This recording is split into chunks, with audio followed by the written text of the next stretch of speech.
Because silver is the best conductor, but it's gold that's most used in electronics.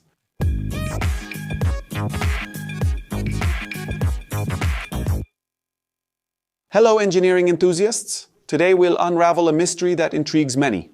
If silver is the metal that conducts electricity best, why is gold the darling of electronics? And is present in almost all of our devices? Many of us learned in school that certain materials conduct electricity better than others, but what exactly makes a material a good conductor? Basically, an electrical conductor is a material that allows electric current to flow easily through it. This happens because their atoms have electrons that are not tightly bound to them, allowing them to move freely. Imagine a road full of cars. If the road is wide and without obstacles, the cars or electrons can move quickly and without problems.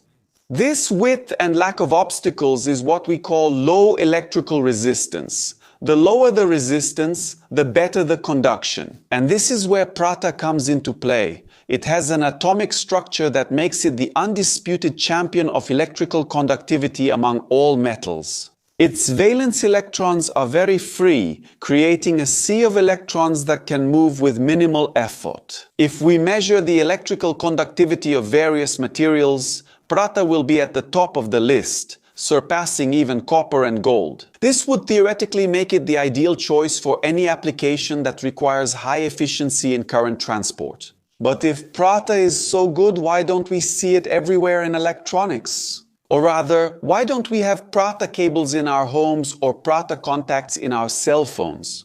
The answer to this question isn't about its initial conductivity, but rather its durability and stability over time. Prata has a major Achilles heel. It oxidizes and darkens very easily. You know those Prata jewelry pieces that get dark over time? That's oxidation, or more specifically, the formation of silver sulfide on the surface, which is the result of Prata's reaction. With sulfur compounds present in the air, this layer of silver sulfide is a terrible conductor. Imagine that your road, which was perfect for electrons, gets filled with potholes and rocks every day, making traffic difficult, just like the streets in our beloved country.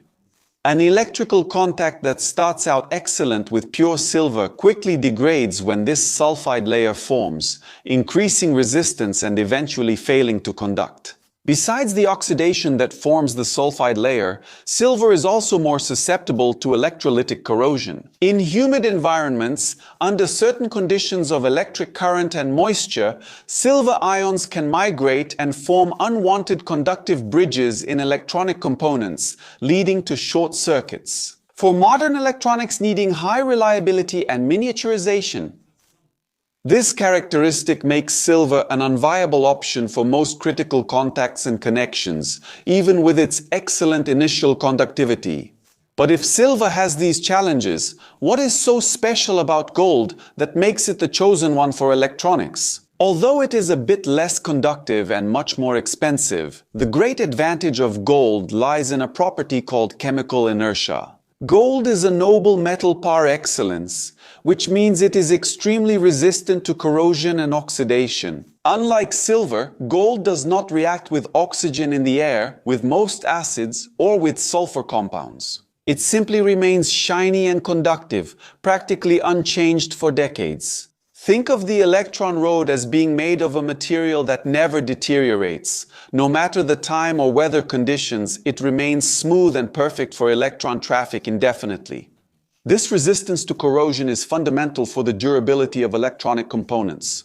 Gold-plated connectors, for example, ensure that the electrical connection is stable and has low resistance throughout the entire lifespan of the device. This is crucial in devices we use daily, such as cell phones, computers, and video game consoles, and especially in mission-critical equipment, such as avionics, medical, and space equipment, where a connection failure can have catastrophic consequences. Besides being chemically stable, gold is also highly malleable and ductile. This means it can be stretched into incredibly thin wires or rolled into very, very thin layers, which is essential for manufacturing tiny components like microprocessors.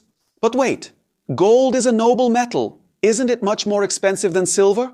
Yes, gold is more expensive than silver and copper. However, in electronics, it is used in tiny amounts when we talk about gold plating. In connectors or circuit board traces, we're talking about layers with thicknesses of microns, which are fractions of a millimeter.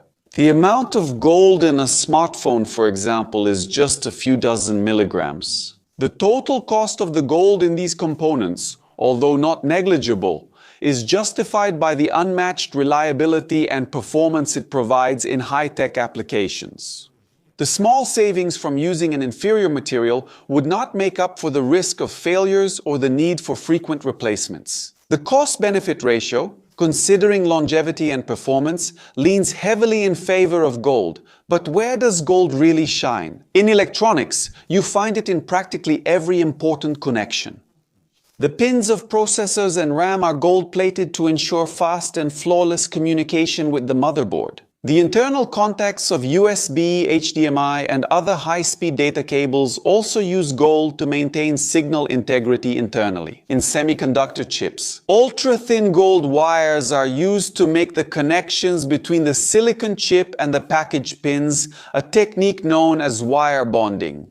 Gold's ability not to oxidize is the guarantee that these millions of connections in our devices work perfectly for years on end. So, in what situations does each of these metals really shine? Copper, because it's an excellent conductor and much cheaper, is the king of general wiring, power cables, and the internal traces of most printed circuit boards. Its conductivity is high enough for most applications, and its cost makes it viable for large volumes.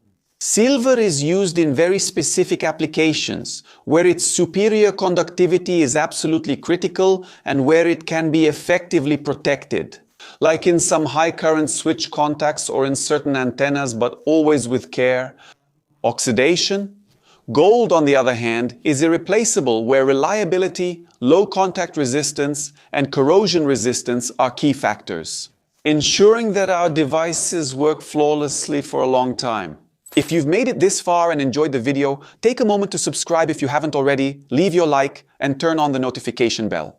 And if you find our content interesting, consider becoming a member to help us keep producing content here on the platform. If you're curious to know which courses we recommend, scan the QR code here on the side or check the link in the video description to gain access to various opportunities to develop a range of skills that will make a difference in your career.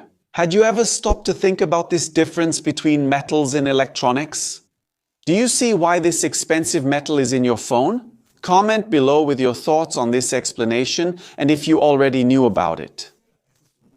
There are 2 interesting videos on the side that you should watch to expand your knowledge and curiosity. And if you want to support us, leave your like, subscribe to the channel, turn on the notification bell, and consider becoming a channel member. That's it. Engineering lovers, a big hug, and I'll see you in the next video.